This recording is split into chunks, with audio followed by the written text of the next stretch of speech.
Straswitze. Aden, Iviet, Sin, Sheist. Preciviet, cousin.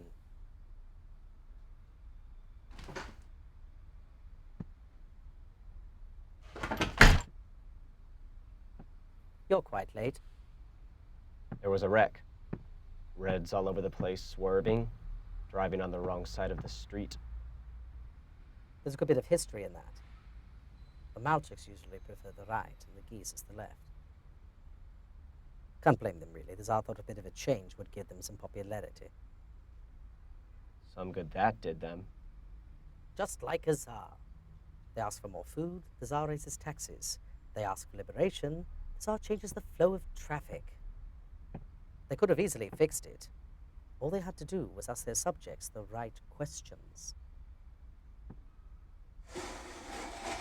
What do you want? Exactly. Please, have a seat. Let's have ourselves a chat. A bit of advice. Don't be late for rendezvous. You'll earn yourself a bad reputation. And if there's one thing you don't want in this business, it's a reputation of any kind. McCormick's trial run seems to be going well. Americans in Russian suits popping up all over the city. About time you joined the game. Cigar? Do you mind?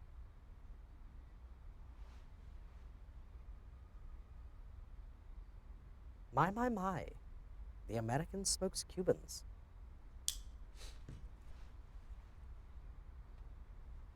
And I thought I was the traitor.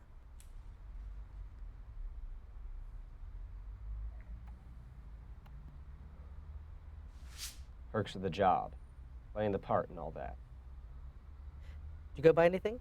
Or is that privileged information? Nikolai. You can call me James. I know. Of course you do. This is a big job for someone like yourself, Nick. And I commend you on your ambition, especially for taking on an assignment as sensitive as this one. How old are you? Oh, come on now. Our whole lives are business. Chances are that this is the first real conversation you've had in months. It isn't going to kill you.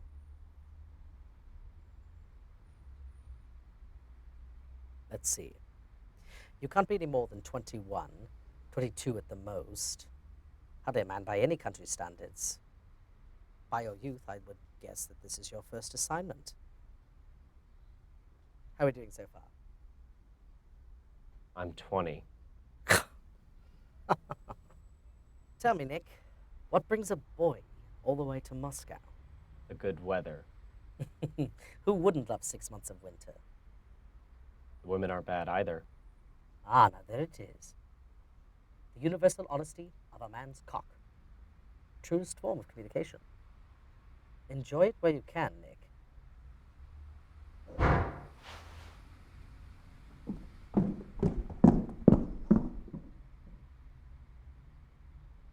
You're a jumpy lad, aren't you? I prefer to think of it as well prepared. Wish I could tell you it gets easier, but you are young. Too young for this business. I bet they recruited you when you were just a tyke, didn't they? Nikolai.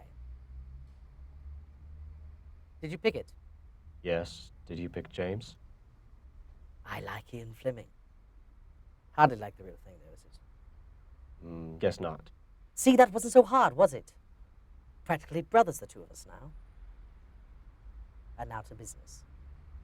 How shall we begin? How about the beginning? Very well. Half as promised. Yours, as long as my terms are met. And what would those be? Well, let's start with the obvious. I'll have to come over. Be granted full citizenship, position in your agency, comparable to my own, or preferably more prestigious. After which, an honorable discharge and a generous pension. Small change compared to this. You're defecting for U.S. citizenship and an early retirement Stranger things have happened. with military fugitives in Japan or Germany. Never from a Brit. I don't feel appreciated by the English. I have been working for years in various hellholes all over the Do you world. mind if we listen to some music as we talk? Not at all. A whole country full of singing eunuchs, and they still play jazz. We've already won the war. Now, back to this business. You were telling me about your dissatisfaction? I was never cut out for field work. To tell you the truth, I never liked carrying a gun. Was never any bloody good at shooting it. I enjoyed the intellectual side of espionage. You'd rather be a socialite than a hitman. The longer you work in the field, the more you learn to put up with various injustices. I've been in the field for 8 years. I've been home in 4. I've been stationed in Hong Kong, Shanghai, Those aren't exactly hellholes. Seoul, various villages in Cambodia and Laos, Berlin for a time. And in the past year alone, I have been stationed in 4 cities in this godforsaken country, and now I am in Moscow. I'm not saying that your side doesn't have the starts. Vietnam for starts. We're not in Vietnam. Not yet. I just think that your side knows how to treat a valuable asset better than we do. How do you think your superiors will react to all this? Not very well, I should imagine, but I'm not anticipating much blowback. Our side tends to be rather passive, especially in situations where they really shouldn't be. More so than your side. I wasn't aware we were on opposing sides of anything. Oh, come now. Nobody's on the same side anymore. The United States and British governments are, last time I checked. How optimistic of you. But blood is thicker than water, and the last time I checked, the only thing between us is the Atlantic. And now, if you'll excuse me, I really must take a piss.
Ah, Russia. Why would one ever want to leave? Been here long? 6 months. A few years at academies before that. 6 months? Why this?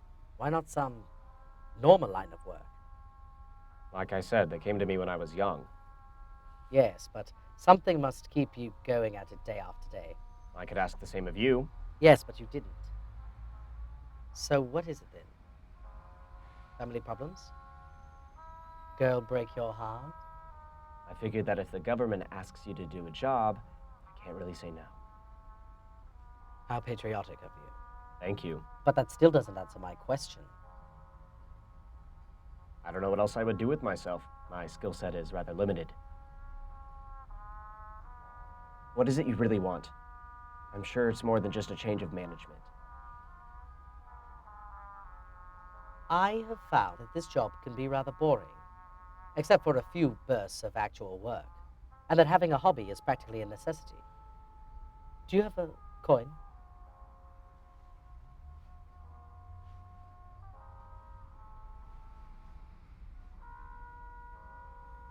Just a man. An important man. Perhaps even a good man, depending on who you ask. But it's all an act. He's just a painted face, ready to change into whatever shape their country desires.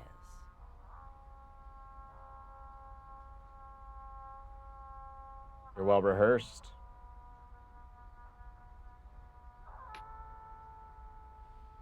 Why'd you leak it, James?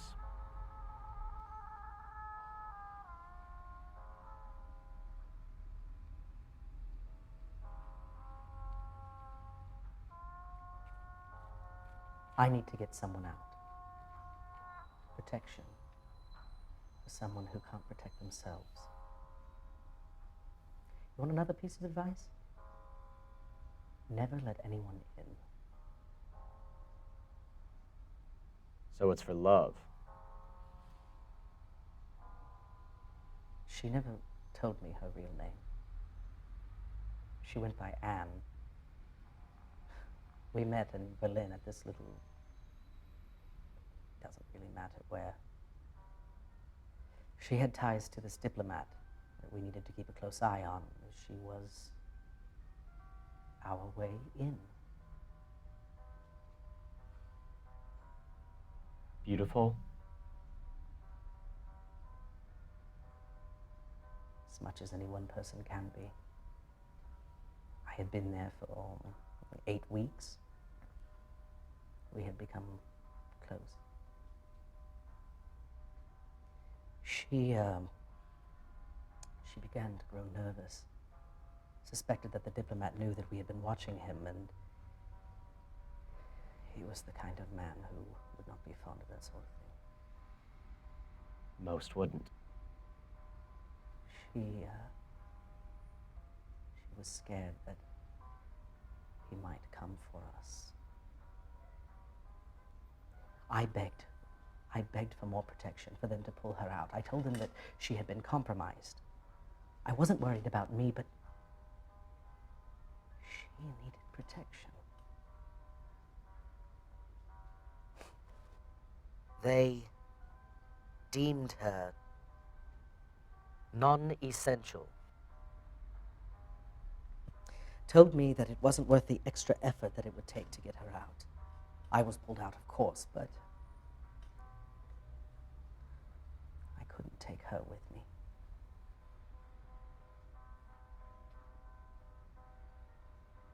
So? They came for us. A few days before I was pulled out.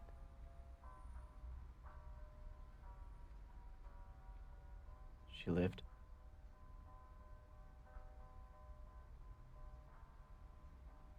When I left her, she was still alive. Based on what I can find on my own, I think that they still have her. Where?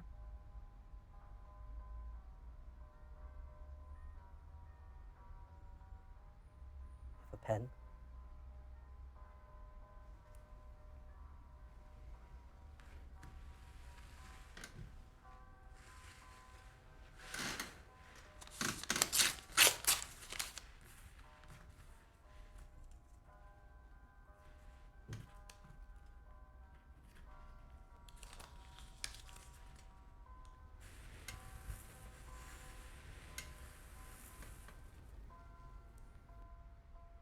She shouldn't be left there. Failure is a persistent bastard, isn't it? It haunts us. Or it does me anyway.